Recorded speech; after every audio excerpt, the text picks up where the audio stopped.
자, 비가 오는 오늘도 BTR을 가고 있습니다. 저희 예전에 망고에 했던 내부 매칭 작업 때문에 가고 있는데, 아직도 내부 매칭에 대해서 헷갈려 하시는 분들이 많습니다. 내부 매칭이란 뭐냐면 엔진의 회전수랑 구동축의 회전수를 맞춰야 되는 작업을 하는 건데, 예를 들면 우리가 6단으로 주행하고 있을 때 6단에 1000rpm이면은 보통 한 80km, 70km 이 정도 돼요.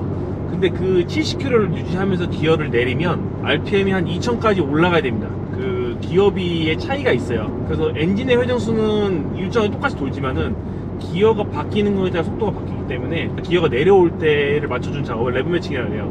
우리 예를 들면 자전거, 우리 뭐 21단, 28단 있잖아요. 오래 타본 지도 오래돼가지고 보통 이제 막 주행하다가 내가 기어를 뭐 더 작은 쪽으로 올리면은 속도가 더 빨리 나잖아요. 똑같이 회전하는데 대신 내가 구동하기 힘들지만, 그런 것처럼 기어 각 단마다 기어비라는 게 있고, 기어를 바꿀 때 다른 기어를 맞춰주는 게 내부 매칭 작업이에요. 이전에 현대기아에 들어갔던 파워텍이나 오토미션 중에 파워텍 거, 뭐 ZF 미션 이런 거는 그 내부 매칭에 대한 기술이 없었어요.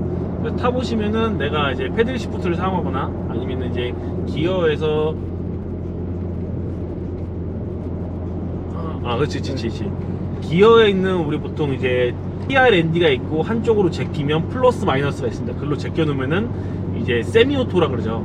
그러니까 내가 한 6단으로 주행하고 있다가 기어를 마이너스 쪽으로 빼서 5단으로 내리면 왕 하면서 울컥거리는 느낌, 좀 뭔가 좀 부자연스러운 느낌이 있을 거예요. 그래서 그거를 TCU가 자동으로 맞춰주는 작업이 이제 내부 매칭이에요. 내가 6단 달리고 있다가 기어를 딱 내리면 지 스스로 클러치를 뗀 다음에 RPM을 띄워주고 다시 클러치를 붙이고, 이 작업을 하는 거를 이제 사람이 해낼 거를 TCU가 대신해 주는 거죠. 그래서 오늘 작업하는 차량은 K3 GT 모델입니다. 이전까지 현대기아가 2011년, 12년도까지는 계속 그냥 토크 컨버터를 사용하는 오토미션만 있었어요. CVT라든지. 근데 FS 벨로스터가 나오면서 그때 최초로 건식 DCT가 사용되기 시작했죠. 초기형은 되게 좀 멍청해가지고 막 기어도 빠지고 후진 넣으면 안 들어가고 막 그런 적도 있었는데, 기드랍에 근데 후진되고 이거는 그때 있던 일화인데, 그 FS 밸런스가 처음 나오고 DCT, 그러니까 듀얼 클러치 트랜스미션 해가지고 처음 나왔던 1호차가 있어요. 그게 이제 공장에서 출고해가지고 지방에서 서울까지 오면은 하차를 하지 않습니까? 하차를 하는데 후진을 넣고 차에서 내렸는데 전진을 하니까 차가 앞으로 안 가. 후진만 돼. 그래서 그거 때문에 뭐 1호차가 다시 반품을 하고 다시 받았다는 뭐 그런 얘기도 있었어요. 하여튼 뭐 초기형 현대기아의 DCT 미션은 좀 많이 허접했어요. 그 레브 매칭 기술도 당연히 없었을 뿐더러 기어도 되게 삐걱거리고 뭔가 슬립도 많이 나고 이랬는데, 이게 세대를 지나면서 많이 발전이 됐죠. 1세대의 DCT 미션은 되게 멍청했다. 그리고 2세대로 바뀐 게 이제 AD 스포츠 들어간 DCT 미션이 그나마 좀 나아졌는데 그래도 여전히 멍청하다. AD 스포츠는 지금도 많이 타실 거예요. DCT 미션이 슬립이 많이 나요. 가다서다 반복을 하면은 붙였다 뗐다 해야 되니까 그 과정에 슬립도 많이 일어나고, 순간적으로 풀악셀로 확 밟아서 이제 치고 나가면은 그 과정에서도 클러치를 갉아먹습니다. 그래서 그게 좀 나중에 한 5만 킬로, 6만 킬로 넘어가면은 막 진짜 심하게 갈린 차는 언덕배기를 못 올라간 차도 있었어요. 약간 경사지면 차가 못 올라가.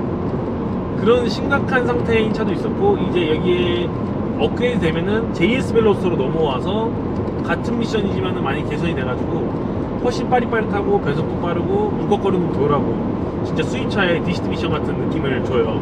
근데 여전히 내부 매칭은 없어요. 그래서 내가 막 주행하고 있다가 이제 패들 시프트를 사용해가지고 세미오토로 놓고 좀 스포츠 주행 즐기고 싶다, 기어를 내리면 여전히 그 내부 매칭 기술이 없으니까 울컥울컥 한다던가 늘어지는 사운드 있어요. 그거 잘라서 넣어줘. 그래서 뭐 그런 느낌이 있는데, JS 벨로스터 K3 GT까지 그러다가 이게 K3 GT 페이스리프트 모델, 그러니까 22년도 모델부터는 이 내부 매칭이라는 기능이 살아납니다. 사람들 다 몰랐어요. 그러니까 기아는 항상 뭔가 이렇게 기술적으로 바꾸면은 그거에 대해서 언급을 안 해요. 사람들이 타봐야지 아는 거라서. 그래서 제가 어느 날 이제 막 시운전을 하고 뭐 하다가 딱 했는데 레브 매칭 되는 거예요. 오 씨발 이건 뭐야, 얘는 왜 돼 갑자기. 현대기아가 드디어 레브 매칭이란 걸 넣어주는구나. 22년도 이후에 있는 DCT 미션들은 레브 매칭이 됩니다. 얘도 되고 아반떼 N9도 됐던 걸로 기억해요. 좀 어설프긴 한데 걔도 되고 뭐 이런 식인데, 그럼 이전의 모델들은 안 되는 건 어떡하냐. 그래서 이 22년도 이후에 있던 K3 뒤에 있던 그 TCO 데이터, 베이스 데이터를 뽑아다가 이 나머지 차량들의 수업을 해주는 거예요. 그래서 그 레브 매칭 작업을 제가 이식을 해주는 거죠. 근데 그렇다고 그냥 뭐 TCU를 빼다가 뽑으면 되냐? 그것도 아니고, 어쨌든 이 베이스 데이터에 있는 레브 매칭 데이터만 이식을 해줘야 되고, 그 나머지에 있는 고유 번호들은 그대로 데이터는 또 넣어줘야 돼요. 그래서 그걸 섞는 작업을 해줘야 되는데, 그 작업이 생각보다 쉽지가 않습니다. 말로만 들었을 때는 작업이 되게 간단한데요. 데이터를 추출해서 베이스 데이터를 뭐 A 차량에다가 수업을 해주고 뭐 그것만 데이터만 맞추면 끝난다는 단순 개념인 것 같은데, 실질적으로 작업은 좀 더 복잡하고요. 그리고 이걸 할 수 있는 차종이 지금까지는 JS랑 K3 GT만 가능했어요. 저희가 다른 차종도 몇 번 테스트를 해봤는데 그 미션만 쓰고 있어서 되는 게 아니라, 이게 K3 GT하고 JS 벨로스터는 ECU, TCU, 엔진 미션이 다 똑같은데, 뭐 예를 들면 소울, 그리고 셀토스, 코나, 뭐 이런 모델들은 터보도 다르고 ECU도 다르고 TCU도 달라요. 그래서 레브 매칭의 베이스 데이터를 빼다가 이 차량들한테 주입을 하면은 얘네 다 죽어버립니다. 기절해버려요. 그냥 작동을 안 하거든요. 그래서 이게 아까 말씀드린 새 차종들이 완벽하게 작동을 하려면은 ECU랑 TCU를 K3나 JS 벨로스터와 동일한 차량을 수업을 하고, 핀 배열도 다르기 때문에 핀 배열도 동일하게 다 바꿔주든가 아니면 하네스를 다 바꿔야 돼요. 그리고 터보도 달라가지고 좀 작동이 이상하게 있을 수도 있어서 저희가 터보까지 교체하는 걸로 이제 다 계획을 했었는데, 계산기를 두들겨 보니까 가격이 말도 안 되는 거죠. 22년도 전 모델들이죠. K3 GT랑 JS 벨로스터는 레브 매칭 작업을 저희가 50만원에 해드리고 있어요.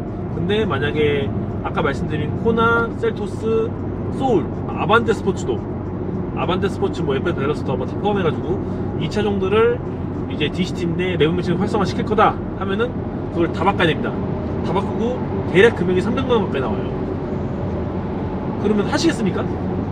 그러니까 이런 계산이 돼 보니까, 이거는 내가 연구 개발을 해도 안 하겠다. 그래가지고 이제 그 K3 JS 벨로스터 이외에는 작업을 여지껏 안 한 거죠. 할 수가 없던 거죠. 이제 신상류 영상 보고 문의 오는 것들이 뭐 이제 뭐 일반 ZF 미션들, 그리고 파워텍 8단 미션, 6단 미션들을 사용하고 있는 차종분들이 문의를 많이 주시는데, 그 차종들 다 안 됩니다. 백날 문의 주시고 뭐 연구 안 되나요 물어보셔도 다 안 돼요. 할 수가 없어요. 베이스 데이터가 없기 때문에 그거는 할 수가 없고, 이 베이스 데이터 자체를 저희가 연구 개발해서 만든 게 아니라 현대기아에서 만들었던 베이스 데이터를 가지고서 이제 이식 작업을 해주고 저희가 매칭을 해주는 작업인 거지, 저희가 그 베이스 데이터를 만드는 게 아니기 때문에 그거는 불가능합니다. 다른 차종들은 이렇게 연구를 한다는 게.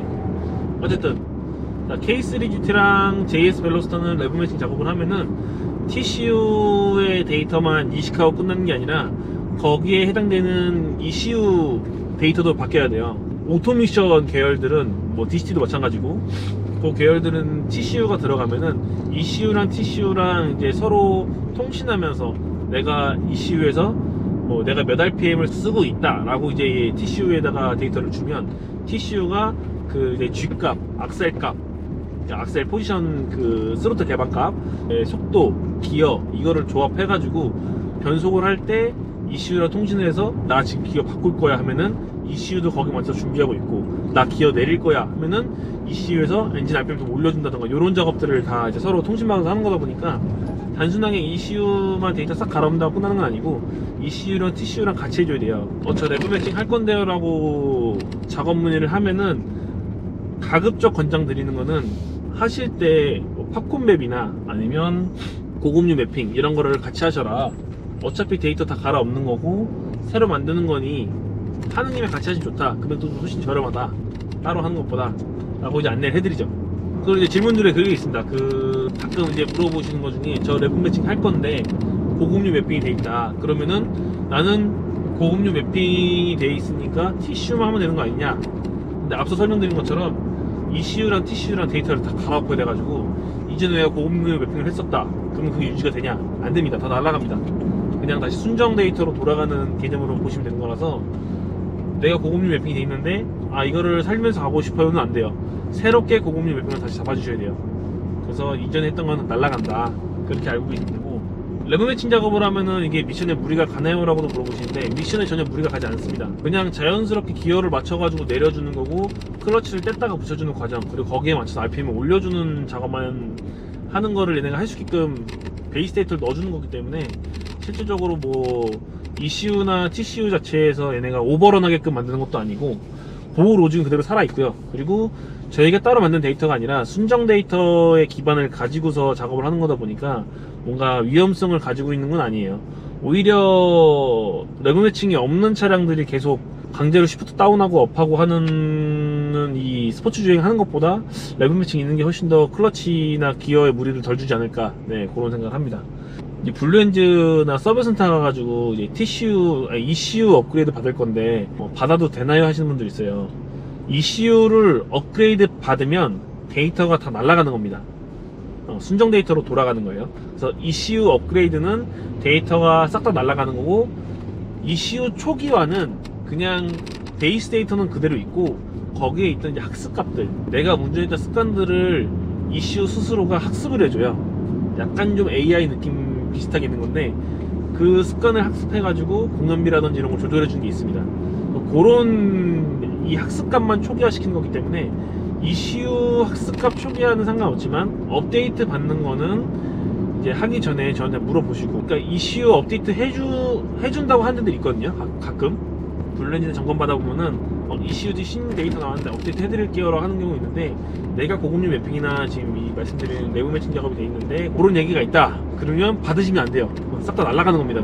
그래서 작업하는 순서는 말씀드린 대로 데이터를 옮겨야 되는데, 이게 TCU를 탈거를 해야 돼요. 그래서 TCU가 운전석 기준으로 왼발 위, 그러니까 풋레스트 위쪽 안에 있습니다. 그래서 JS 같은 경우는 제가 그쪽 그 패널들 다 뜯어가지고 TCU를 꺼내야 되고, K3 GT는 그나마 넓어가지고 이제 좀 그건 탈거하지 않고 꺼낼 수 있는데, 또 그 TCU를 꺼내서 통신해가지고 데이터를 다 갈아엎고 다 이제 매칭의 작업이 끝나고 나면 다시 수업하고 이제 ECU 작업하면 끝나는 작업이라서 작업 시간 1시간 정도 걸리는 작업입니다.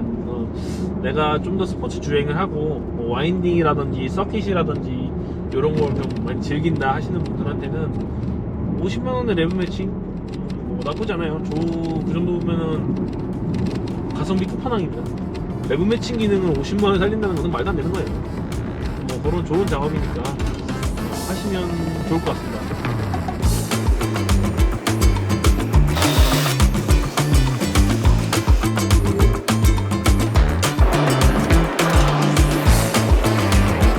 티슈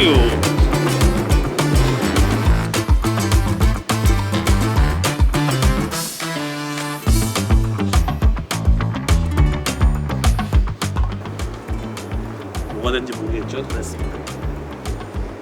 빼서 통신하고 데이터 놓고 시작하고 이제 이슈만 데이터 바꾸면 끝이에요.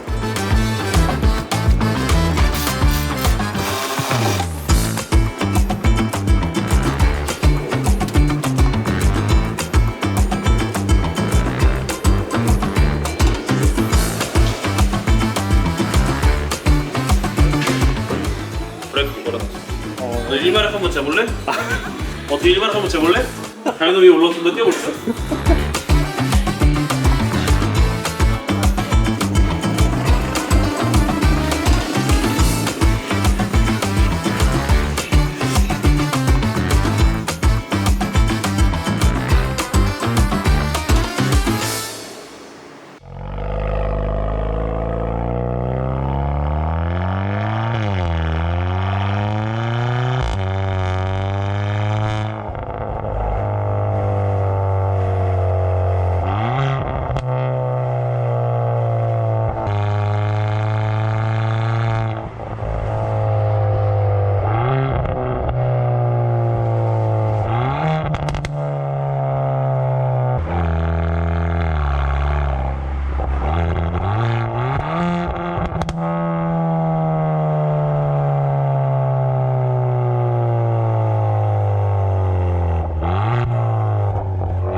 카프리스 하나만.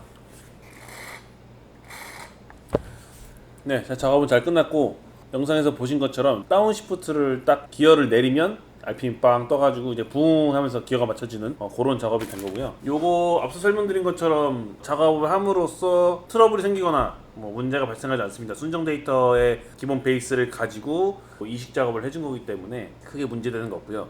요거 적용되는 차량은 아까 말씀드린 것처럼 JS 벨로스터 K3 GT만 가능합니다. 그 외에는 아직 불가능하고, 나는 그래도 도전해보고 싶다 1.6 감마 터보면서 DCT를 사용하고 있고, 소울 셀토스 아반떼 스포츠 FS 벨로스터 모델인데 나 도전을 해보고 싶다 하시면은 전화주세요. 그러면은 일단은 아까 설명드린 것처럼 ECU랑 하네스랑 싹 다 받게 됩니다. 그래서 비용이 만만치는 않을 거예요. 기본 200만원 이상은 나올 거고, 그럼에도 불구하고 하겠다라고 하시면은 네, 저도 한번 도전해보겠습니다.